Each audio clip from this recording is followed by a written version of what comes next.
বিদ্রোহের মাস আগস্ট, যখন জাতি স্মরণ করে ইতিহাসের রক্তাক্ত অধ্যায়। কিন্তু ছাত্র জনতার গণঅভ্যুত্থানের বর্ষপূর্তিতে এই মাসেই নতুন করে নেমে আসছে এক অজানা অন্ধকারের ছায়া।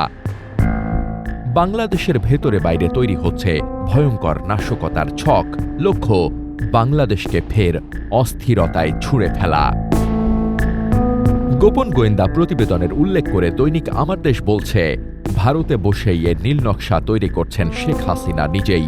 গণঅভ্যুত্থানের পলাতক আমলা, সাবেক পুলিশ কর্মকর্তা, সেনা কর্মকর্তা ও দলীয় নেতাদের দিয়ে সাজানো হয়েছে টিম।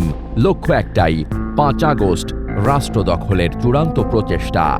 দৈনিক আমার দেশের রিপোর্ট অনুযায়ী দিল্লিতে খোলা হয়েছে গোপন অফিস। শেখ হাসিনার বিশ্বস্ত পলাতক ও বরখাস্ত সাবেক লেফটেন্যান্ট জেনারেল মুজিব তদারকি করছেন সরাসরি। পালিয়ে যাওয়া পুলিশ কর্মকর্তা মনিরুল ইসলাম হচ্ছেন পুরো অপারেশনের স্ট্র্যাটেজিক মাইন্ড। আর রাজধানী ঢাকায় নাশকতার দায়িত্ব দেওয়া হয়েছে সাবেক স্বরাষ্ট্রমন্ত্রী আসাদুজ্জামান খান কামালকে, যিনি ইতোমধ্যে গড়ে তুলেছেন তার শ্যাডো ফোর্স।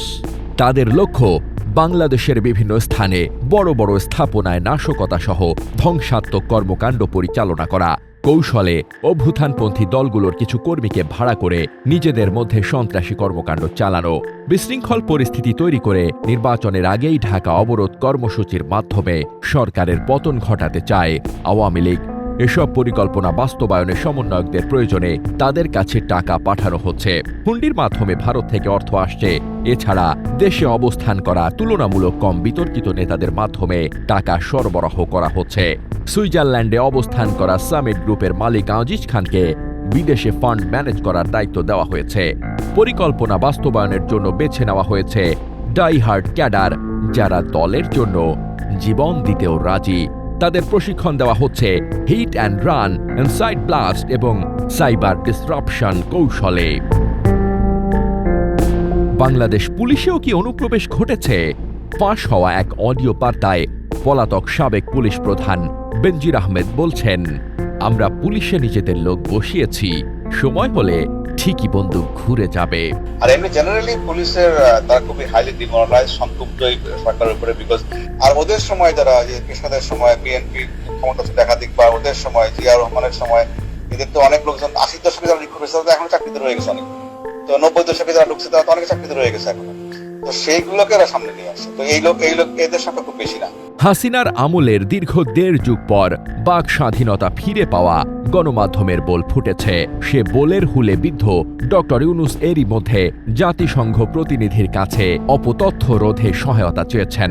হাসিনা সরকারের সুবিধাভোগী এক শ্রেণীর সংবাদপত্র, টেলিভিশন, সোশ্যাল মিডিয়া ও অনলাইন প্ল্যাটফর্ম এ ষড়যন্ত্রের পটভূমি তৈরি করছে। কোনো কোনো ক্ষেত্রে হাসিনার পরিকল্পনার সমন্বয় করছে তারা। তাই এবারও সেই ধরনের কন্ট্রোল ক্যাওস তৈরির জন্য ক্যাডারদের বলা হয়েছে সুযোগ পেলেই শোককে আগুনে রূপান্তর করো।